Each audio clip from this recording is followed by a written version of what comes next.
Hello friends, create में आप सभी का स्वागत है। जो आप आज के आपके क्वेश्चन रहेंगे वो पर्सनालिटी व्यक्तित्व से संबंधित रहेंगे। जैसे कि अपनी टैग लाइन है प्रैक्टिस मेन एग्ज़ाम परफेक्ट, तो प्रैक्टिस करते रहें और एग्ज़ाम को परफेक्ट बनाते रहें। जो आज के क्वेश्चन हैं वो मनोविश्लेषणवाद से संबंधित रहने वाले हैं। तो चलिए देखते हैं क्या क्वेश्चन रहने वाले हैं। आंसर आए तो उन्हें क्लिक करना, कमेंट करना, शेयर करना वीडियो को। तो चलिए शुरू करते हैं। क्वेश्चन नंबर 1 है आपका। इसमें कोटेशन दिया हुआ है, व्यक्ति के मनोदेही गुणों का वह गत्यात्मक संगठन जो उसके वातावरण के साथ अपूर्व समायोजन को निर्धारित करता है व्यक्तित्व कहलाता है। निम्न में से किस मनोवैज्ञानिक से संबंधित है? तो ये व्यक्तित्व की परिभाषा है आपके, जो बोल रहा है कि व्यक्तित्व क्या होता है। तो किसी ने बोला है कि व्यक्तित्व होता है व्यक्ति के मनोदैहिक गुणों का गत्यात्मक संगठन, जिसे वातावरण के साथ अपूर्व समायोजन होता है। तो जो अपना समायोजन होता है, जो अपनी पर्सनैलिटी अपन जैसा दिखते हैं और जैसा अपन होते हैं, उन सभी को, अपने जो भी गुण दोष होते हैं उन सभी को अपन व्यक्तित्व बोलते हैं। तो ये डेफिनेशन किसने दी थी? इसके लिए आपके पास ऑप्शन है 4, गिलफर्ड, वुडवर्थ, डेसिलिया, ओलपोर्ट। जी, ये ओलपोर्ट की सबसे फेमस कोटेशन है और ये अक्सर पूछी भी जाती है, तो प्लीज़ इसे ध्यान में रखना। एक बार और देख लेते हैं। व्यक्तित्व के मनोदैहिक गुणों का वह गत्यात्मक संगठन, मनोदैहिक जो उसके मन के, उसके अंदर के, और दैहिक जिसके बाहर के गुण होते हैं उन्हें बोलते हैं अपन संयुक्त रूप से मनोदैहिक। जो दिखते हैं और जो ना दिखते हैं वो सब पर्सनैलिटी के अंदर आता है।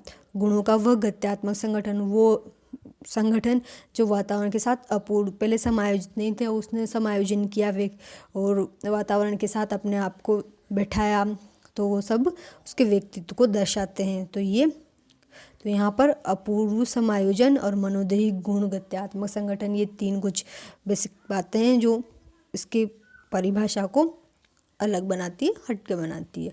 नेक्स्ट चलते हैं। क्वेश्चन नंबर 2 है आपका। पर्सोना लैटिन भाषा का शब्द है जिसका अर्थ है। तो पर्सोना शब्द जो लैटिन भाषा का है, जैसा कि यहाँ साफ बोला गया है, तो इसका अर्थ क्या होगा? जी, इसका अर्थ होगा आपका मुखौटा। जो पर्सनैलिटी होता है उसमें पर्सोना लैटिन भाषा से लिया गया है जिसका अर्थ मुखौटा होता है। नेक्स्ट चलते हैं। नेक्स्ट क्वेश्चन नंबर होगा आपका 3। क्वेश्चन नंबर 3 में मनोविश्लेषण का सिद्धांत किसने दिया? तो आपको बताना है कि मनोविश्लेषण, इसका आज अपन क्वेश्चन डिस्कस कर रहे हैं, वो किसने दिया? फ्रायड ने, वुडवर्थ, डेसिल या ओलपोर्ट? जी, इसका जो सही आंसर रहेगा वो फ्रायड रहेगा। फ्रायड ने मनोविश्लेषणवाद का जो सिद्धांत था वो दिया था। नेक्स्ट चलते हैं। Question number 4। क्वेश्चन नंबर 4 है, मन का वह भाग जिसमें व्यक्ति सुखद अनुभव रखता है।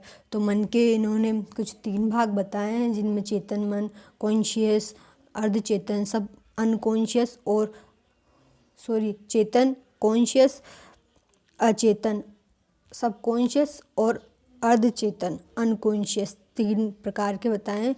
इसमें से अवचेतन या अवचेतन या फ्रेंड्स यहाँ अचेतन है, ये कुछ मिसप्रिंट हुए, अचेतन है से। तो कौन सा भाग है जिसमें अपन सुखद अनुभव रखते हैं?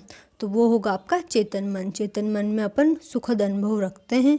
अर्धचेतन और अचेतन और अर्धचेतन जो सबकॉन्शियस और अनकॉन्शियस की श्रेणी में आते हैं। नेक्स्ट चलते हैं। नेक्स्ट है आपका, अचेतन मन की बातों को चेतन मन में लाकर उनका समाधान करना कहलाता है। फ्रेंड्स, मनोविश्लेषणवाद है और जो मनोविश्लेषण है उसका एक ही अर्थ होता है कि जो अचेतन मन की जो घटनाएं हैं, अचेतन मन में वो होती है जो अपने को दुख पहुंचाती है, वो सारी घटनाएं अचेतन मन में होती है। जो भी अपन भूलना चाहते हैं, जो भी अपने को कष्ट देती है, जिससे पेन होता है याद करके, वो सारी घटनाएं अचेतन मन की घटनाएं होती है जिन्हें अपन भूल जाना चाहते हैं। तो उनको चेतन मन में लाकर उनका समाधान करना। किसी को किसी चीज़ को लेके ज़्यादा तकलीफ़ है, कोई ऐसे रहता है उदास, किसी को क्या परेशानी है, कोई सी बीमारी है, तो ये सारी मनोविश्लेषणवाद की घटनाएं होती है। तो उनका कि ये पर्टिकुलर व्यक्ति का ऐसा रिएक्शन क्यों हो रहा है, ऐसा रिएक्ट क्यों कर रहा है वो। तो इन सब चीज़ों का जो अचेतन मन की जो उसकी घटना है जिसे वो बता नहीं रहा है, उसे चेतन मन में लाके उनका अध्ययन किया जाता है। वो किया जाता है मनोविश्लेषण में। तो मनोविश्लेषणवाद में अचेतन मन की घटनाओं का चेतन मन में लाकर अध्ययन किया जाता है, उससे बुलवाया जाता है, इनडायरेक्टली उससे पूछा जाता है या फिर पता लगाया जाता है और फिर उनका विश्लेषण करके उनके बारे में जानकारी प्रदान करके उसे ठीक किया जाता है कि उसे कैसे सही किया जा सकता है। नेक्स्ट चलते हैं। नेक्स्ट क्वेश्चन होगा अचेतन मन, सबकॉन्शियस माइंड। सबकॉन्शियस माइंड बोलते हैं अचेतन मन को, कॉन्शियस चेतन को बोलते हैं, सबकॉन्शियस बोलते हैं अचेतन को। तो इंग्लिश ज़्यादा बेटर रहेगी देन हिंदी। तो देखते हैं। सुखद अनुभव अचेतन मन से में होते हैं, मतलब बताना है कि अचेतन मन से में क्या होते हैं। सुखद अनुभव होते हैं या दुखद होते हैं, ना दुखद ना सुखद, और सुखद व दुखद दोनों। तो जो आपका अचेतन मन है, सबकॉन्शियस माइंड है, उसमें दुखद अनुभव होते हैं जिनका ही अध्ययन करना मनोविश्लेषणवाद कहलाता है। नेक्स्ट चलते हैं। और जो आपका होता है अर्धचेतन मन, उसमें ना तो सुखद अनुभव होंगे, सी वाला रहेगा उसमें, ना तो सुखद अनुभव होते हैं ना दुखद अनुभव होते हैं उसमें। नेक्स्ट चलते हैं 3। जो क्वेश्चन नंबर 7 है वो फ्राइडे नहीं है, सॉरी, यहाँ पे फ्राइडे ओनली फ्राइड में व्यक्तित्व के कितने प्रकार बताए। फ्राइड ने व्यक्तित्व के कितने प्रकार बताए। तो ऑप्शन ए है 2, 5, 3 या 4। जी, जो मनोवैज्ञानिक है फ्राइड, उन्होंने व्यक्तित्व के बताए हैं आपके व्यक्तित्व के उन्होंने 3 प्रकार बताए हैं, जिनमें आ जाएगा आपका इड, ईगो और super ego. Id, ego, super ego. Next चलते हैं तीनों में। नेक्स्ट डिटेल में है कुछ। सुख के सिद्धांत पर व्यक्तित्व का कौन सा प्रकार कार्य करता है।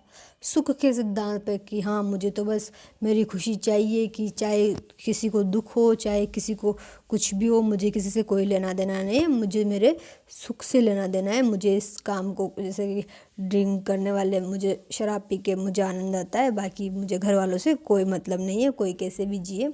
तो सुख के सिद्धांत पर कार्य कौन करता है। इदम, जिसे इड बोलते हैं अपन, अहम, ईगो बोलते हैं, परा अहम, सुपर ईगो या व्यक्ति, पर्सन, कौन करता है सुख के सिद्धांत पर कार्य। तो सुख के सिद्धांत पर कार्य आपका इदम, इड करेगा। इड में क्या होता है, इड में आपकी खुद की पर्सनल इच्छाएं होती हैं जिन्हें लेकर आप कार्य करते हैं। तो इसमें इच्छा पर, अपनी खुद की इच्छा पर कि मुझे ये करना है, तो वो वही काम करेगा। तो वो इड का उसमें ज़्यादा हाथ रहेगा। नेक्स्ट चलते हैं। नेक्स्ट देखते हैं। सत्यता वास्तविकता का आभास करवाता है। सत्यता या वास्तविकता की वास्तविकता क्या है कि तुम अगर शराब पियोगे तो इससे तुम्हारे पैसे का नुकसान होगा, तुम्हारे घर वालों को दुख दर्द होगा। ये सारी सत्यता, जो सत्य बातें हैं, फैक्चुअल बातें हैं, उनका ज्ञान कौन करवाता है, कौन सा ऐसा जो प्रकार है व्यक्तित्व का वो करवाता है। तो इड, ईगो या सुपर ईगो, या फिर अपने से जो बड़े होते हैं वो अपने को करवाते हैं। तो इसमें आपका अहम, ईगो मुख्य भूमिका में रहता है। ये वास्तविकता का ज्ञान करवाता है कि अपन अगर ये काम करेंगे, आप ये काम कर रहे हो तो इससे ये नुकसान हो सकता है। ये सत्यता के सिद्धांत पर, वास्तविकता के सिद्धांत पर कार्य करता है। नेक्स्ट चलते हैं। नेक्स्ट क्वेश्चन है आपका क्वेश्चन नंबर 10। नैतिकता के सिद्धांत पर कार्य करता है। तो नैतिकता के सिद्धांत पर नैतिक आचरण, जिसे आप समझते हो, बड़ों की आज्ञा का पालन करना, और जो भी अपने सोसाइटी में नैतिक काम होते हैं उन सबको, जो जिन्हें सोसाइटी मान्यता देती है, वो सारे नैतिक काम होते हैं। तो इस पर नैतिकता के सिद्धांत पर कौन कार्य करता है। इड, ईगो, सुपर ईगो या समझदार व्यक्ति। तो बेसिकली बात है कि पराअहम, जिसे सुपर ईगो बोलते हैं अपन, वो नैतिकता के सिद्धांत पर कार्य करता है। इससे इंसान को पता चलता है कि उसका ये नैतिक है या अनैतिक है, इसे अपने को करना चाहिए, इसके क्या फ़ायदे हैं क्या नुकसान है, इन सभी के बारे में जो पराहम सुपर ईगो बात करता है। नेक्स्ट क्वेश्चन है, जिस व्यक्ति में इड का प्रभुत्व ज़्यादा है तथा ईगो और सुपर ईगो दोनों कमज़ोर है वह हो सकता है। तो जिसमें इड आपका ज़्यादा रहेगा, इड, और जो ईगो है और सुपर ईगो है वो दोनों कमज़ोर रहेंगे।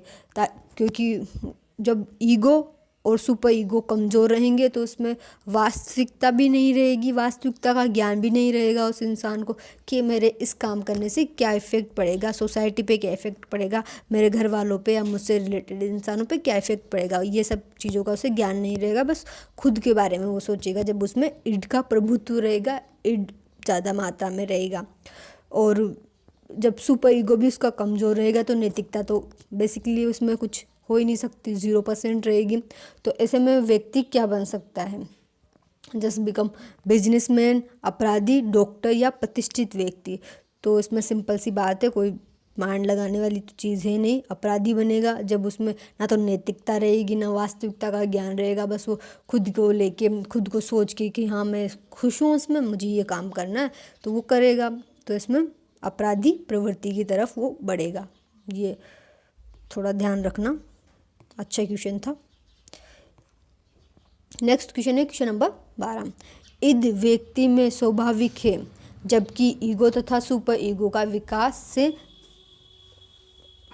सामाजिक विकास आएगा। यहाँ ईगो का सामाजिक, इद व्यक्ति में स्वाभाविक है जबकि ईगो तथा सुपर ईगो का विकास से संबंधित। तो कौन से विकास से? जैसे कि मैंने अभी बोल भी दिया है, सामाजिक विकास से संबंधित है सुपर ईगो। इद जो है आपका स्वाभाविकता से नेचुरल होता है, इंसान में पैदाइशी होता है। इद जो उसका होता है वो खुशी के सिद्धांत पर कार्य करने वाला, तो नेचुरल होता है। और ईगो तथा सुपर ईगो समाज से जैसे जैसे अपन बड़े होते जाते हैं, समाज में रहते हैं, पेरेंट्स, घर, स्कूल, बाहर जो भी कुछ देखते हैं समझते हैं, तो नैतिक आचरण और वास्तविकता का ज्ञान ये सब डेवलप होता जाता है। तो ये किसकी वजह से होता है? सामाजिक विकास हो रहा है इंसान का। किसी का सामाजिक विकास होगा तो उसमें ईगो तथा सुपर ईगो इन दोनों की ज़्यादा मात्रा रहेगी, तो ये ज़्यादा रहेगा और ये सामाजिक विकास से संबंधित है। नेक्स्ट क्वेश्चन है क्वेश्चन नंबर 13। व्यक्तित्व का वह प्रकार जिससे उठने वाली इच्छाएं रचनाकारी ये इधर हो गया, कारी व विध्वंसकारी हो सकती है। तो रचनाकारी व विध्वंसकारी, सिंपल सी बात है, इदम से उठने वाली।